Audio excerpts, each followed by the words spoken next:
Well, guys, hope you all are having a great day today. This is going to be part one in a video series of, I think, three parts. Part one in some videos on how to prepare for exams. So in this video, I'm going to be talking first about a topic that I think is important to discuss before we talk about strategies for exams, which is what does it mean to deeply understand something instead of just having a shallow knowledge of it? So we'll talk about what this means in this class today and some ways that research has shown for achieving deep understanding. And then in the next couple of videos, we will talk about strategies to achieve deep understanding to prepare for exams. In the past lectures, we've talked about this record, revise, review method. So this is just a general way to learn pretty much anything in a college course, right? So recording lecture and text information, revising if the class is difficult and challenging enough, revising your notes after first taking them. In these lectures for this week, we will talk about how to use our notes to study and how to prepare for exams. First, we'll talk about, though, how should we prioritize what exams to study for, right? I've said many times that in college you have to manage your time appropriately, and so some classes are going to be very difficult, some classes are not going to be very difficult. So we have to prioritize different classes for exams. So I want you all to take a second and think about how should you prioritize what exams to study for. So take a second to think about this, and then we'll come back and talk about it. All right, so now I will share some things to consider for when you are prioritizing courses. First, you should think about what is going to be the hardest, as well as what exams do you think you need to know the most material, right? So there's going to be some exams where maybe those exams will go from the very start of the class up to the very end. So the entire, whatever, however long the semester is, maybe 16 weeks of course material, right? And then there's going to be some exams that may be from the middle of the semester to the very end. So thinking about what sort of exams you will be having, and so usually the professor will tell you um, how many weeks of material the course or the exam will cover. If they don't tell you that though, then you should ask. You should also think about what exams matter most for my grade, right? So some exams will be worth a very big chunk of your grade. So some courses, it might be something like 30%. Other courses, it might be something like 15%. Um, so it just depends on the course. Also think about what will the professor prioritize on the exam, right? So some exams will be based on essays, some exams will be based on loads of factual information, some will be based on like problem solving, like mathematical problems, maybe programming problems, things like that. Maybe a mix.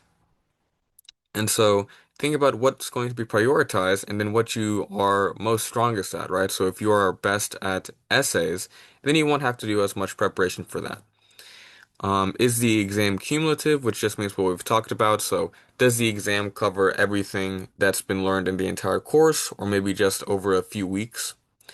And then what knowledge matters to my own goals, irrespective of grades, right? So oftentimes in college, you're in classes that it doesn't really relate to your long-term goals. It's just a class that is required and you just have to take it. Um, but there will be some classes where it matters to your own professional goals as well, right? So, for instance, when I became a teacher, I took a class that was basically on how we learn and the sort of psychology about how our minds work to benefit education. And so that class, it was both a required class, but it was also one that was really important to my goals to be a good teacher. So in that class, I spent more effort than usual because I knew that class was going to be important for my own long-term goals after the course ended. So these are some things to consider for how you should prioritize courses. So now we'll talk about what is deep understanding, because oftentimes in college, they will ask you these exams about your understanding of the content, like having a firm grasp of the material.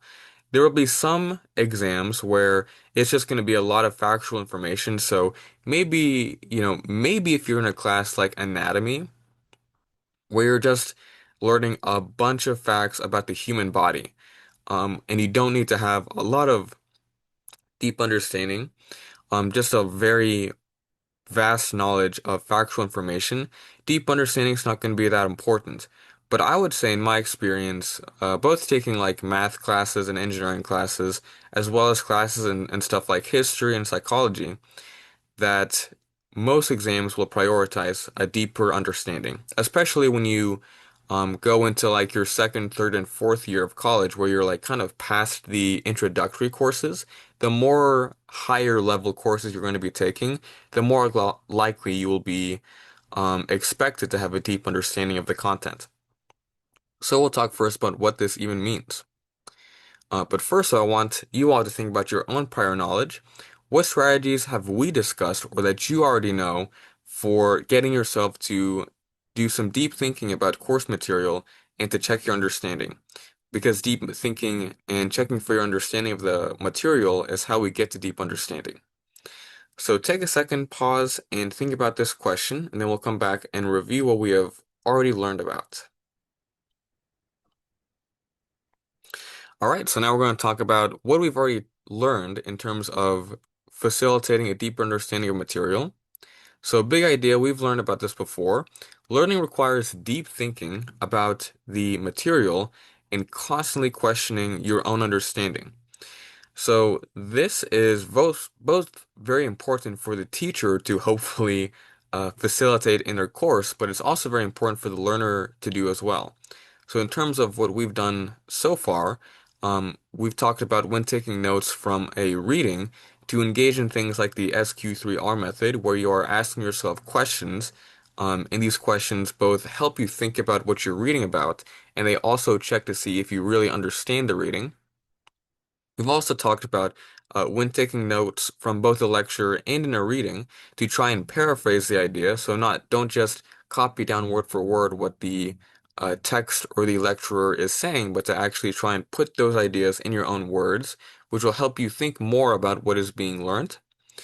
And then we've also talked about revising ideas. And revising ideas is a very good way to challenge yourself because you're able to see both what gaps you have in your notes, as well as to do things like make connections between different ideas in your notes, to think about how ideas connect from one class to the other class, things like that. So, in terms of studying for exams, all of these sorts of strategies that we've already talked about help with exam preparation as well. So in these next few videos, we'll talk about other strategies that will help you specifically for exams. So moving on to the next thing. So how should we do best on exams? One thing that we need to do is get information into what's called long-term memory. We should be able to have some sort of automaticity and fluency with our course material. And what that means is, let's say we're in a math class. Let's say we're in like a very simple elementary math class where all we're learning about is basic addition and subtraction. And we have an exam at the very end. On this exam, we should be able to do very simple addition and subtraction without with very little effort, right? So we're very fluent in it. So we should be able to do things like figure out 10 plus 9 with very little effort. That's what it means to have some automaticity and fluency. And to do this, we need to get information into long-term memory and focus on understanding. And we'll talk about what this means, but essentially, it just comes down to having a lot of challenging practice with the material. So what is long-term memory? So psychologists have a very simple model for how our mind works and how we learn. Um, and that is this image on the screen right here. So we have short-term memory, and so short-term memory, another term for it is working memory, and long-term memory. So when we learn information at the very beginning, our attention absorbs this information, and this information enters our short-term memory. And we will forget about this information unless we have some sort of thought about it, whatever as unless we have some sort of processing, right? So this is why if you're in a lecture and the lecture lasts for like an hour, and then after the hour-long lecture, you try to think about what you've learned from the lecture. Unless you've taken some notes, you probably won't actually remember a lot of it just because you've had so much information enter your short-term memory, but you haven't had a lot of time to really think about the information because there's been really no time to think about it because the lecture is just 1 hour, without any breaks. And so in order to remember this information, information has to go from short-term memory to long-term memory. And to do that, we need to rehearse information or think about it. And so in this diagram, you can see information goes to short-term memory, and then it goes into long-term memory through a process of encoding. And so encoding is just anything that helps you kind of think about the information to do things like make connections between different ideas. So maybe I'm in a lecture about how Japan led to World War II. I can better encode that information into long-term memory by thinking about how it connects to thinking about how Japan differs from Germany from World War II, based on my own prior knowledge, things like that. So encoding can also happen from things like trying to think of how to visualize the information, right? So how to visualize a mathematical equation, for example, things like that. And then once information is in long-term memory, we can easily retrieve it into our short-term memory, right? So let's say, for instance, going back to the example of elementary school, and we are in a very simple math class learning just addition and subtraction, right? At the very beginning of learning addition, right, learning things like 10 plus 9, it's going to be difficult because it's the first time I've ever learned about addition. And so this information of trying to solve math problems of like, 7 plus 8 is going to be in my short-term memory. The mathematical steps to solve these sorts of problems. And the more practice I do, the more the skill set of solving addition problems is going to go into my long-term memory. And then once it is in long-term memory, whenever I am facing a situation where I have to do addition, so whenever I'm like in the store and I have to count up how much money I have, the knowledge that I have about addition is going to go from long-term memory into short-term memory, and I'm going to retrieve it and be able to use it. So the the bottom line is that we need to try and have information go into long-term memory in order to really use it and have some sort of fluency with it. And we'll talk about in the next few videos how to do that. But bottom line is it just comes down to a lot of practice and a lot of effortful thinking about the material. So we're going to skip this slide because we've just talked about this. So now we'll talk about how to distinguish between knowing something and understanding something. So this little table on the bottom of knowledge versus understanding, I think summarizes the difference between these two things very well. Basically, you can think of not knowing something as just knowing a body of factual information, right? So if I go to World War II, um, knowing a lot about World War II would mean things like knowing when it started, who were the different countries that fought in the war. Maybe I know some facts about what sort of technologies were involved in the war, things like that. And with knowing this information, it's very binary. It's either right or wrong, right? So I can either have the correct dates in my long-term memory, or I can have the inaccurate dates. There's really no sort of gray area. Understanding, uh, excuse me, understanding in contrast means to form connections between pieces of information, and oftentimes these connections can be somewhat true, somewhat false. They're not just a binary true or false. So, for instance, with World War II, if knowing a lot about World War II means knowing a lot of events, understanding World War II means being able to trace a sequence of events. So being able to say how one event led to another event and then another event, right? Um, Or another example is that with World War II, understanding why World War II happened would mean having a theory about what caused it. And having a theory means understanding how, event A led to event B and led to event C. Maybe it also means disproving other theories about how World War II happened and the main causes, right? And so, oftentimes with understanding, it means understanding bigger questions, maybe questions that start with why or how, right? So, how did World War II start? Why was Hitler such a important figure? Why did Hitler rise to power? Things like that.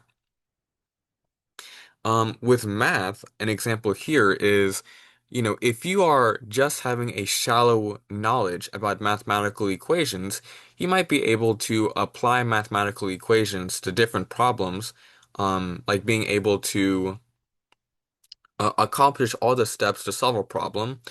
But understanding the mathematical equation means understanding why you apply certain equations to solve problems and not others. So maybe it means understanding why the, excuse me, why the steps and the equation works the way they do.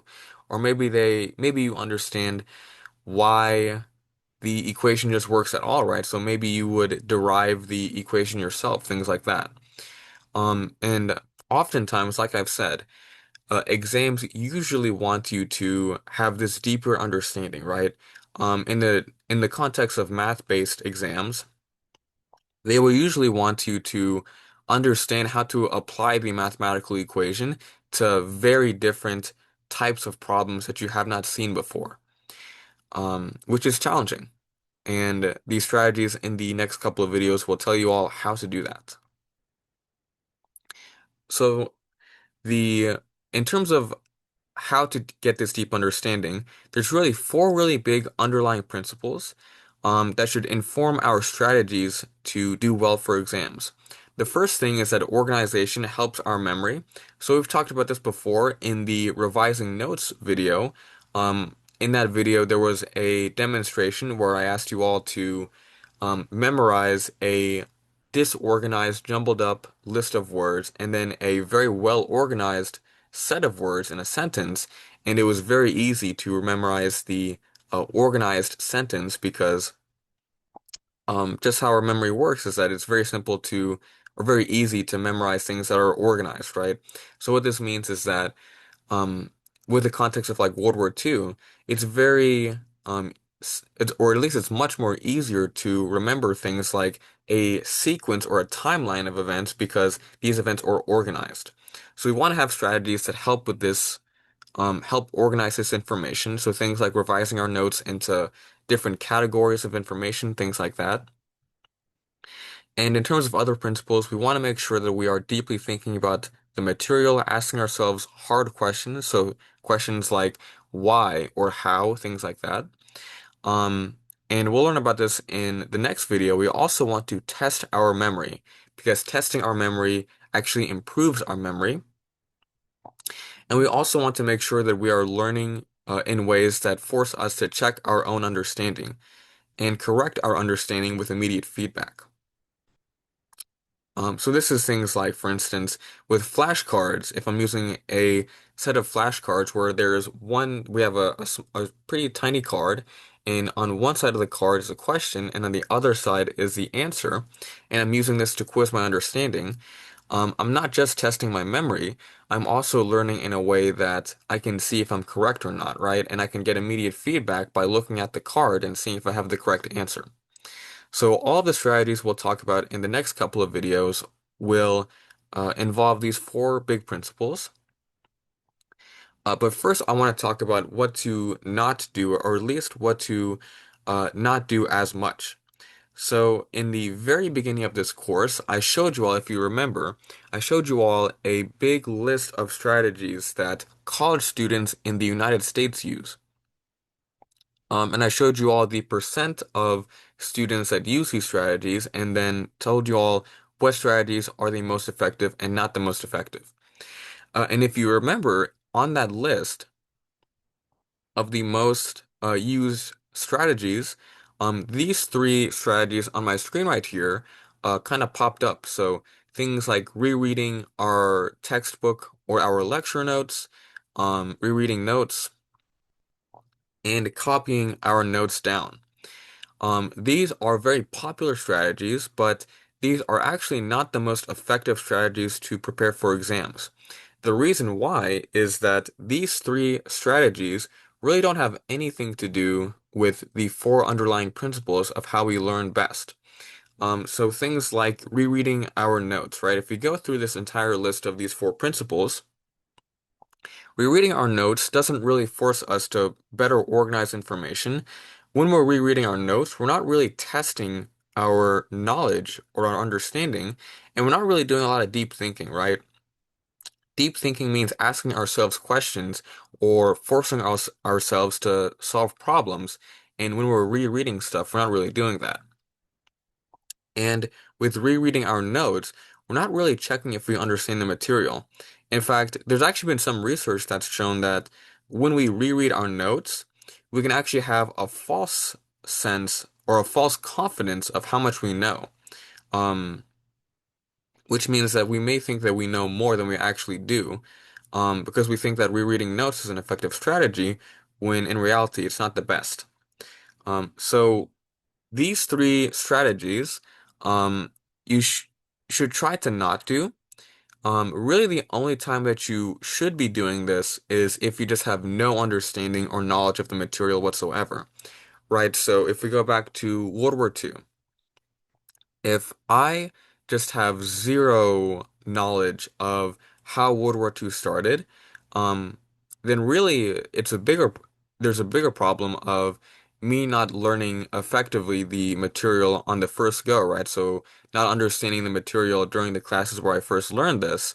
Um, so that should be dealt with. But if I just still just don't understand the material, um, by the time the exam is coming up, then it would be beneficial to reread my textbook instead of asking myself questions about how World War II started, because I have no knowledge of how World War II started, right? But hopefully, by the time that we're preparing for exams, a month or a few weeks out before the exam, we have some knowledge about how World War II started, and from that knowledge, we can do things like ask ourselves deep questions, maybe think about what sort of essay topics could be asked, things like that, instead of rereading our notes. So in short, try not to do this and try instead to do the strategies that we'll talk about in the next couple of videos. One more thing to note about these strategies is the strategies that we'll talk about will force you to do deeper thinking, and to test yourself, because this is the best way that we learn and form deep understanding. And research has shown that these strategies are what are called desirable difficulties, right? So one example of one of these strategies, it's called retrieval practice, and it's basically just quizzing yourself. So instead of, for instance, rereading your notes on the causes of World War II, this strategy we'll learn about in the next video asks you to quiz yourself on your notes. So quizzing yourself on why World War II happened or why Hitler was such a big deal, things like that. And so there's been studies that have shown that strategies like quizzing yourself is more effective, that when students do these, quiz themselves before an exam, they will do better on the exam, versus students who just reread their notes. These studies show that quizzing yourself is better.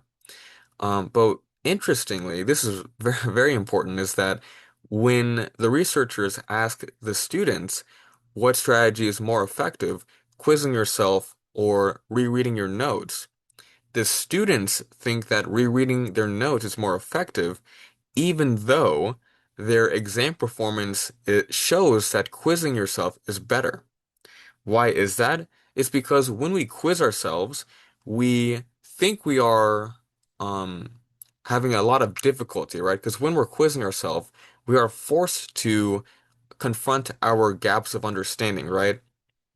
Because when I quiz myself, I can see very simply that, oh, I actually don't know, when World War II started, or I don't know why Hitler was such a big deal.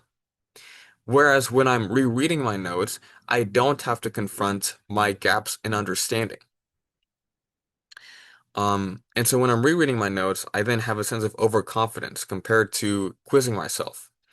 Um, and so it's going to feel more difficult to do things like quizzing yourself and the other strategies that we'll talk about in the next couple of videos. But just know that even though it'll feel more difficult, there's lots of research that's shown that these strategies we'll talk about will improve your performance, right? Um, like research that's been done that compares these strategies that we'll talk about, compare this to copying our notes or rereading our notes, showing that these strategies are going to be better. So keep this in mind, and also, um, excuse me, I would say also uh, be okay with making mistakes, right? So when you do these strategies like quizzing yourself, you might be making a lot of mistakes, and that's okay. The way to view it, or one way to view it that I try to use is that you have to make mistakes first in order to improve. And if you don't make those mistakes, then you will never improve, right? Like the process of improving requires some failure to begin with. And unless you go through that difficult process, you won't actually become better. So it's just part of the process. All right. So we will stop the recording here. And in the next video, I will start talking about different strategies to improve exam performance.